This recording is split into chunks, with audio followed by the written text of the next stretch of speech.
Well, thank you very much for joining us again. Now, this is Newspaper Review. I'm Moses Humphrey. And I am Chukwuma Okoro. And yes, of course, we have Dele Fanimo with us. He stays back from VOP this morning. Thank you very much for staying back. Now, let's look at the headlines. Let's look at the headlines from the different dailies.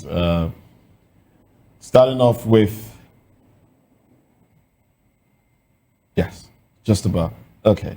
Well, starting off with Nigerian Tribune. Yes, these are the headlines here on the cover page of Nigerian Tribune. Terrorism, that's the big story there. Terrorism, NLC, JNI, CAN, others call for decisive action. And that's pretty much what we are also calling for right here. The riders to that story, as FG says, Nigeria security put on highest alert ever. Soldiers take over Kwara community. Youths block Ilorin Kaba highway.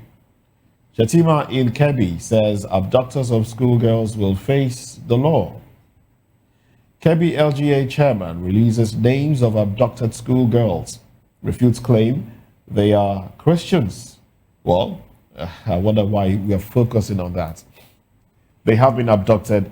They should be released. Not whether they are Christians or not. Is that? Take decisive action to return students, JNI. Confront the evil before it consumes us all, NLC tells FG.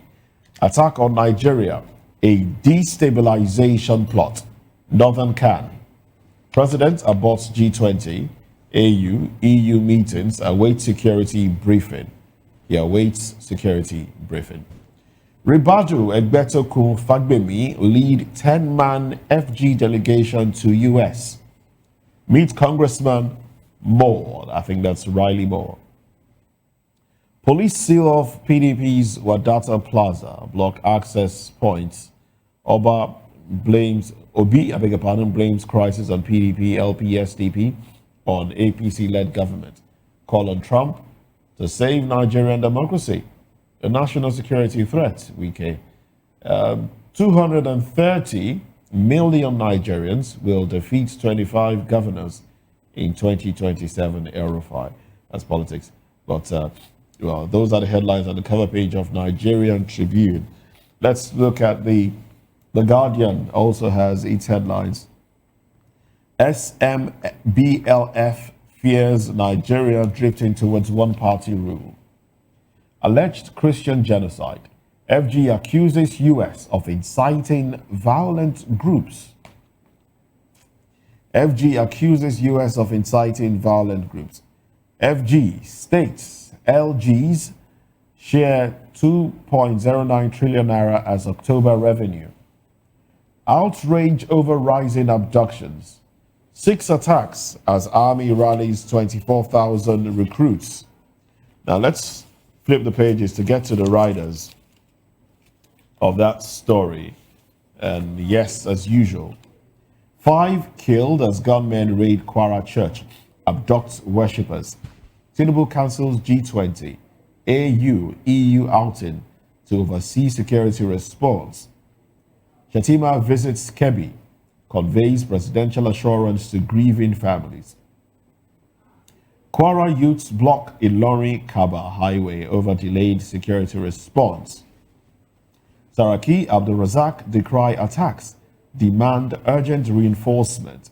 Amechi, NBA, MPAC, Dawn demand security overhaul. Army to recruit 24,000 soldiers. Army to recruit from where?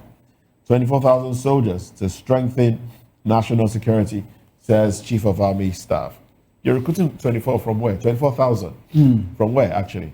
From Nigeria. Is it much? Have they applied?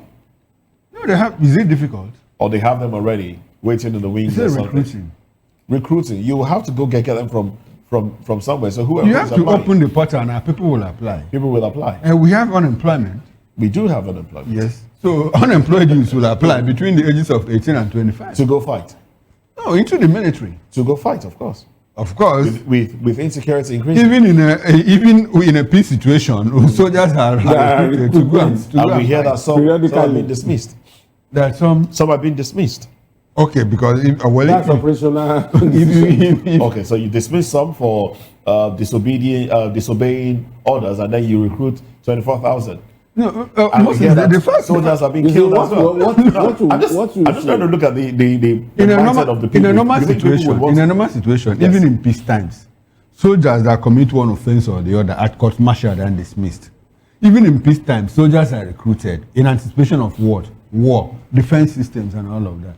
That is bad. This one is some form of coincidence. That look, it's not even a coincidence. This is what they ought to have done before. If they feel that look, the Nigerian military presently as constituted, that they're overwhelmed. Yeah. You know, you need to recruit more people. No, I think the question we should be asking is indication that we are in war. The question we should be asking is the ones that we have, how have we utilized them? We have situations where soldiers come out. The video that is making rounds in social media, someone said at the point they were trying to overcome the terrorists, there was an order to pull back. Yes. And one man said, no, I'm not going to do that. And he continued firing. And then we hear he was dismissed. He's dismissed. So that's the question. That's the problem.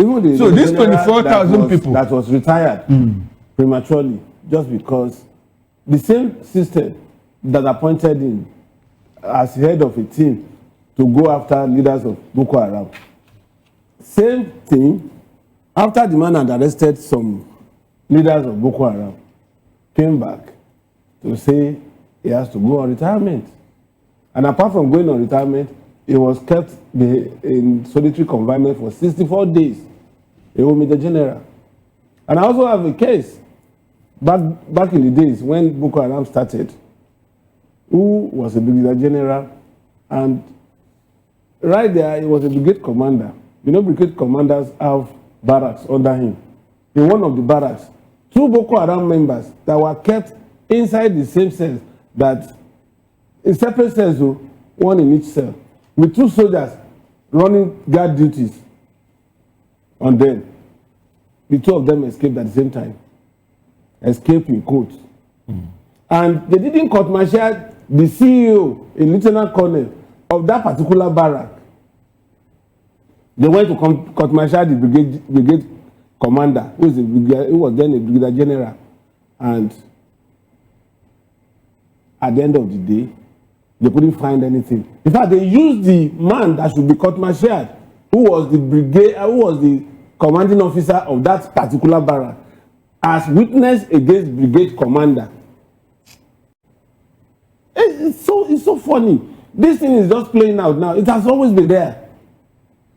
People were either dismissed or sacked for doing what they should do.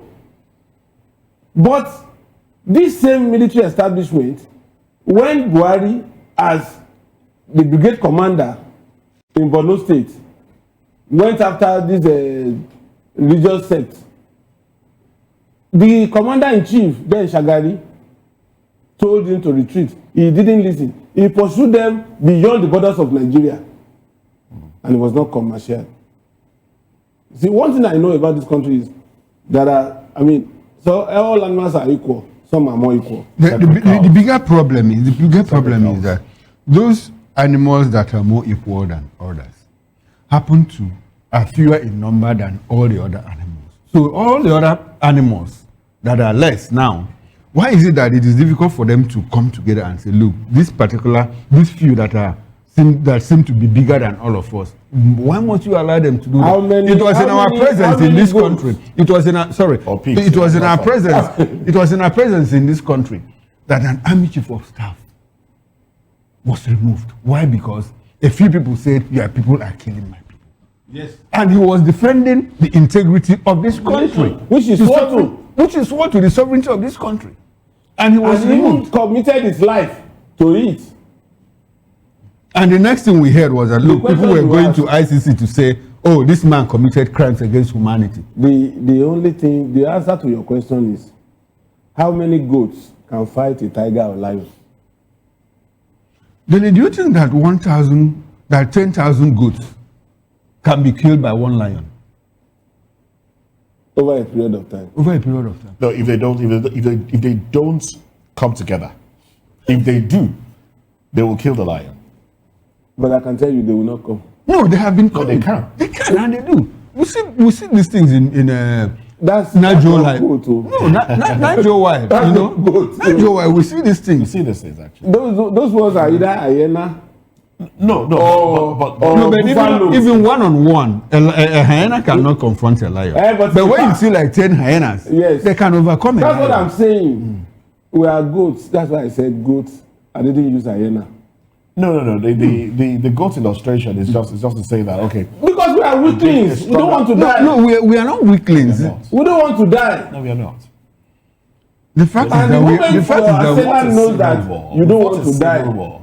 It becomes emboldened. We fought a civil war in Nigeria and people were not afraid to die. So what happened to Nigeria? You fought a civil war. Yes. Because you know that your existential life was threatened. It's even worse now. It's even worse now than it was. You know why 50 years ago. The situation is different. While you are complaining, while you are crying, another ethnic group is saying, yes, God don't catch up. There was unity of purpose at that level, at that time. Was there? There was unity of purpose in the Biafra army.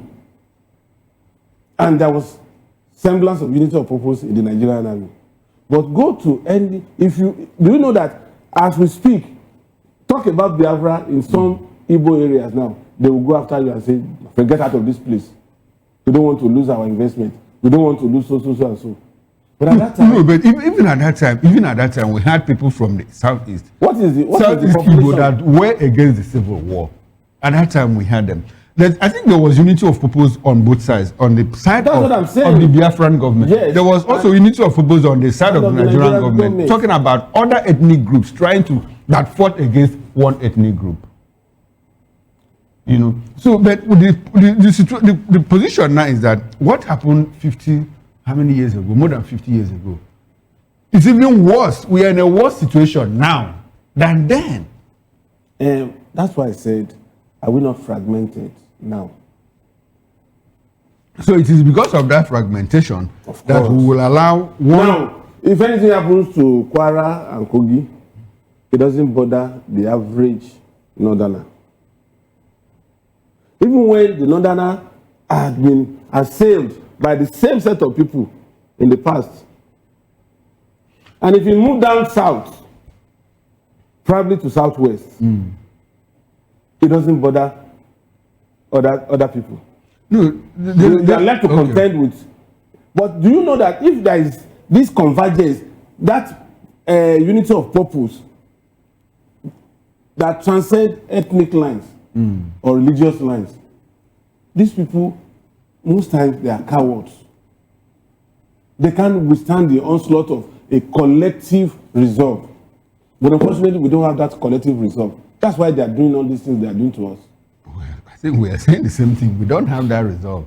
You know, because we have a situation where 10 or 20 hyenas, you know, instead of coming together, are running away. If they come in ones and twos, they will be swallowed. Meal for the lion.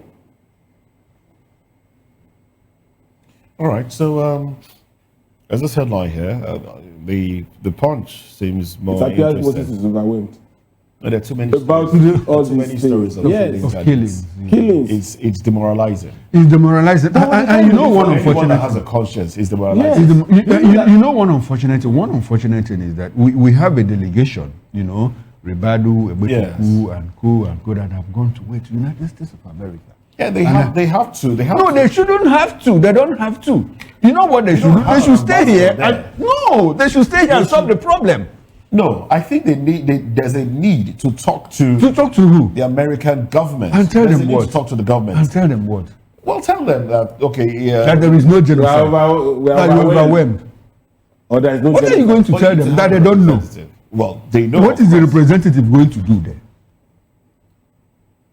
Are you going to turn No, Moses, we have a situation. We have a situation where your neighbors, you know, in the same compound with you, have come into your house to fight you. Instead of you, or they brought a problem to your house. Instead of you staying back inside, you now go and start looking for the caretaker. Looking for somebody. The caretaker to come and solve the problem for diplomacy. you. So I think that's No, what you know the diplomacy. You know the diplomacy that works best. The diplomacy that works best is solving your problem, so that the world will see that you have solved their problem.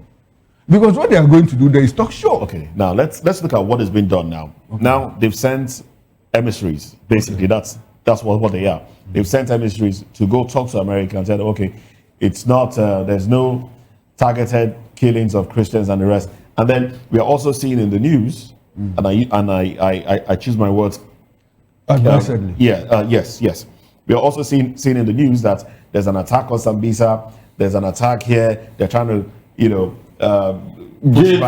push back. They're sending some to jail. So I think they're trying to approach this from both ends. Approach. Yes, from both ends. We are trying to solve the problem, and we're also trying to dialogue with the international community to let them know, look, it's not what you think. Right. But the question is that what we should be doing really? Is that, I mean, because some of the action being seen in Nigeria, some Nigerians are seeing it as just a pushback, more like as you make belief, like you are not smoke screen. It's not true. Yes, I think that's the word I was looking for. Like a smoke screen, trying to deceive people, because I can't see a genuine action in the fight against insurgency.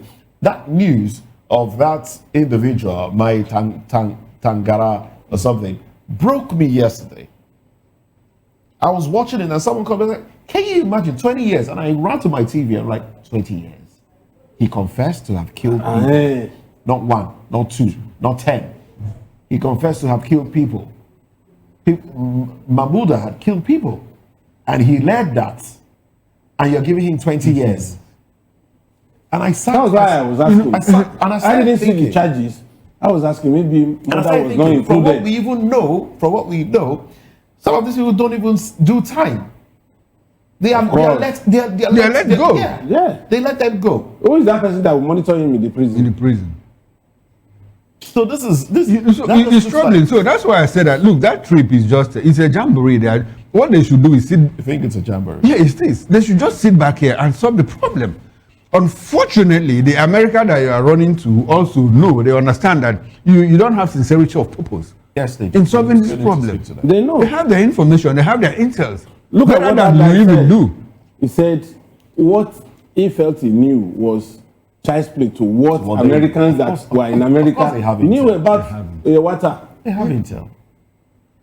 Information is currency. So they have enough of it. Oh well. So yes, it's demoralizing to me, but and then hearing Frank mention those names. I think for our sanity, maybe we should just leave this matter, because the more we talk about it, the more it sinks. I think as journalists, we need to go for some sort of mental evaluation. Sometimes you need the briefing. The mental evaluation. Debriefing. When you talk about these things for a period of time, when they accumulate, you understand. But I think everything that we are seeing now, it's geared towards 2027. Yes, it is. Yes, it is. So it's clear. Yes, it is. Most definitely. You know, and maybe because a group of people allowed it happen in 2011. There were no consequences, because in 2011 someone said, look, if we lose this election, baboons and monkeys will be soaked in blood. They killed Southerners in parts of core members.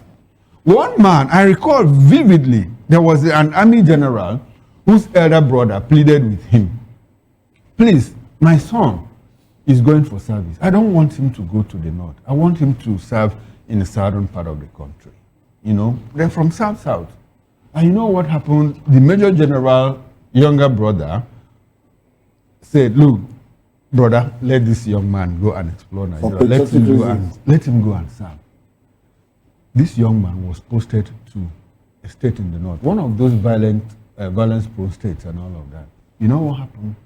After the 2011 elections, the crisis erupted. He was one of the core members killed in that incident. And the Major General never forgave himself. Of course. Say my brother approached me to help influence the posting of his. Because these things happen. We don't have to pretend, because they happen. And that was how. And he said my elder brother has not forgiven me. He cannot. For what I did. Because he had every opportunity to save that. Because that was yes, and that was the essence of NYSC. Yes. Go and no other parts of the country. People were slaughtered. Beautiful women, young men, that the parents had spent years to train them up to university. The one that was so gory at that time was a particular UCOR member that he saw these people coming to his compound and was on the phone with the mother, relaying the message. They are coming, no, they are coming, no, nobody to save us. So they were saying, he was telling the mother until the phone went dead. And the next thing, when the mother called back again, it was the assailant that picked the call. We just killed your son. Now, that's psychological trauma. As a trauma, she would have. And in all of this, no consequences. Nobody was punished. Nobody was arrested. Everybody. The one that was killed daylight, Deborah. Daylight. I think if government doesn't really do something, no single arrest was made. It's just a matter of. It's a matter of. And in 2015, we heard people say, "Look, foreign observers, you have to be careful because you live in body bags." In body bags, and that person is walking the streets of Nigeria free as we speak. And people get the government they deserve. That is what we have. If we don't have anybody to run to in government, in the military, in the judiciary, who do we run to? Because these are institutions that should safeguard the society. Either if somebody does anything that is not right to you, you go to court, you get justice. If somebody is trying to assail you, you run to the military, you run to the police, and you are protected. But if those institutions had become failures, and then come after you, and then become willing collaborator of the assailant, then look at what Frank said. One of the attackers that killed 6 people, when they overpowered him, they discovered that he had a military ID card. Military ID card. It's not strange because you also see people that have attacked farmers. You see them with assault rifle, that Nigerian army. Nigerian army, NA, with the Syrian army. The NSA has dismissed that, saying that it is saboteurs that give their weapons to these terrorists. But the perception I got from Frank's statement is that it is members of the Nigerian army. Some of them, the recalcitrant ones that are perpetuating. No, but we know it is true now. No, of course, it's true. It happens. But the same NSA said, look, a high percentage of the weapons used by these bandits and so belong to the Nigerian government. Indeed. So how did they get them? And the man is still national security keep capturing and then integrating them to the same military. As if you have removed their bill box and put another one. And you are going to the United States to talk to members of the House of Reps. You think they are dunces or what? Okay. I beg, please find a story, lighter mood, a story that can. Is there any lighter story? Well, I'm looking for. I should start flipping the pages. We can talk about inflation. We can talk about borrowing. We can talk about whatever. Well, let's talk about. Okay, let's talk about something else. You can't find. It's really tough. You can't find. It's tough. It's a tough one. But okay, what I'll do is I'll read the headlines. We'll just pick one. When we are done with that, we'll pick another. So, okay. Now let's talk about the monies they are sharing. 2.09 trillion. 2.09 trillion. Let's talk about that one because the other story is here: genocide. FG accuses US of inciting violence. Can you imagine? Can you imagine? Federal government. Let's not talk about it. I didn't say we should talk about it. I'm only pointing to the fact that it is there on the cover page. So FG states LG's share 2.09 trillion naira as October revenue, and the obvious riders to that one. Okay. Well, that's the headline. That's the story.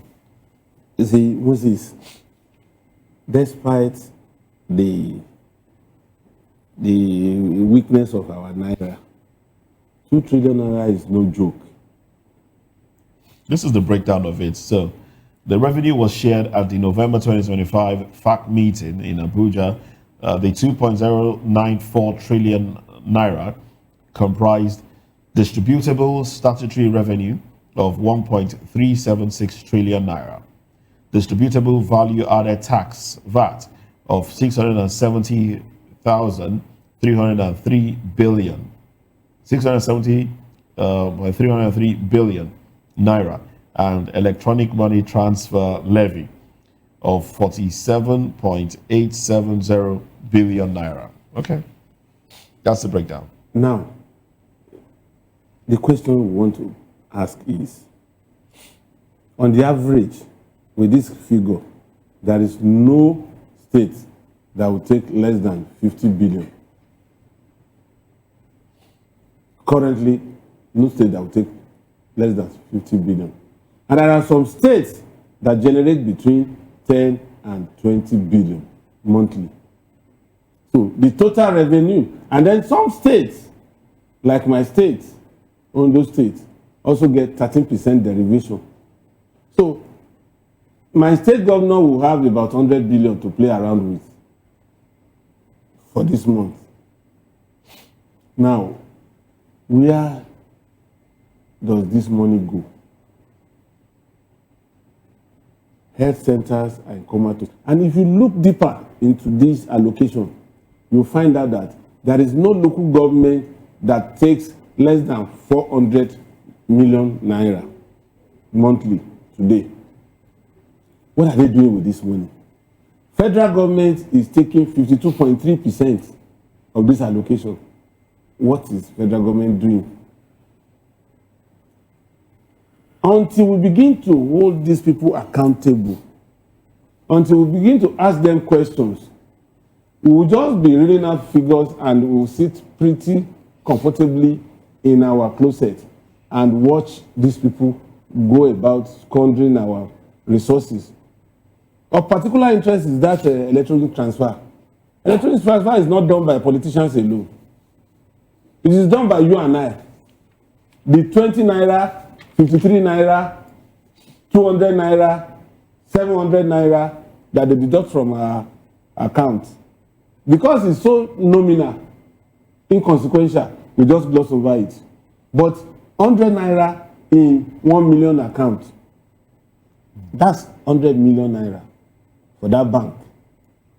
And a multiple of 100 million naira. That's why the economy is going down and the banks are smiling. Indeed. So, we need to begin to interrogate some of these things, even at our local level. Local government administration is almost zero. The issue of local government autonomy is no longer in the radar. Insurgency is now in the radar. Now, local government dispensaries, local government health centers have been taken over by the federal government, which is not the statutory responsibility of the federal government. What are these local government chairmen doing with the allocation that they get? And we have seen some flashes of some local governments, particularly 2 local governments in this Lagos state, that have done so much with their own revenue. What are the other local governments doing with the revenue? State governments, when you do peer review, you find out that some state governors are deploying part of these resources for the good of the people, whereas some don't even have anything to show. I'm even told that the president usually postpones visits to some states because there is nothing to show the president that is on ground. And yet these people collect billions of naira every month. Okay, well, you have said well, but I think also